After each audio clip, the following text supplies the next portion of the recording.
马上就要进入夏天了啊！这段时间已经回来上班有将近半个月了，忙死的，天天都上班。今天是去到一个地方接了一群孩子，来到 Rogers Center， 也就是这个体育场，他们来体验一下棒球季节的疯狂。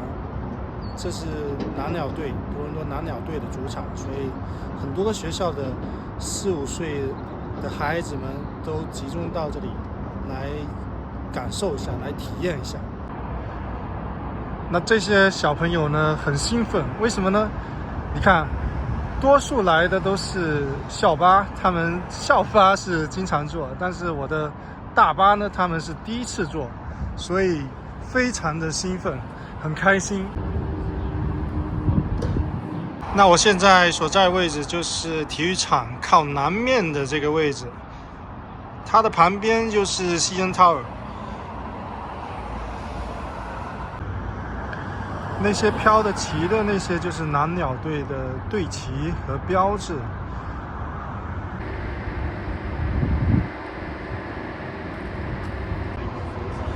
这里是多伦多非常繁忙的一条路段，特别是有比赛的日的时候，因为这里集合了多伦多蓝鸟队，过去一点就是多伦多猛龙队，还有就是多伦多冰球队Maple Leaf 的主场都在这一条街上面，所以一到比赛日，特别是如果有2、3个主场都在同一天的话，那就更疯狂了。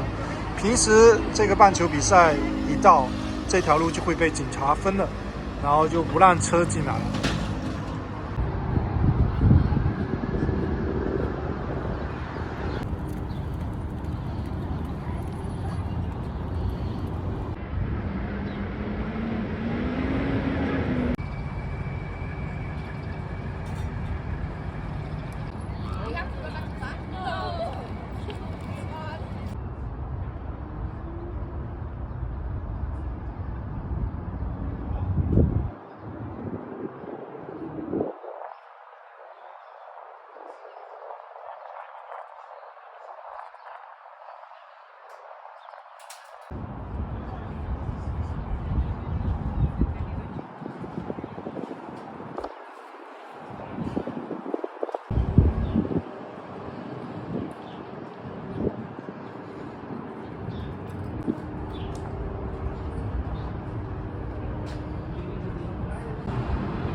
这些树刚长出新芽，对面就是多伦多水族馆，门口停了好多车，大巴停的位置。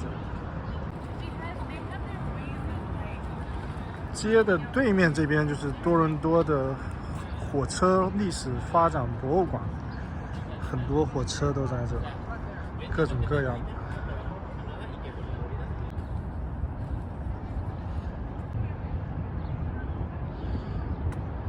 像这个是 Canadian Pacific， 很老的火车了，有好几十年，可能上百年的历史。现在这里已经发展成为一个旅游景区了，每到夏天的时候就很多人来这里，那里还有那个餐厅啊，大家就坐在门口吃点东西。那我们转过身就是这个 CN Tower。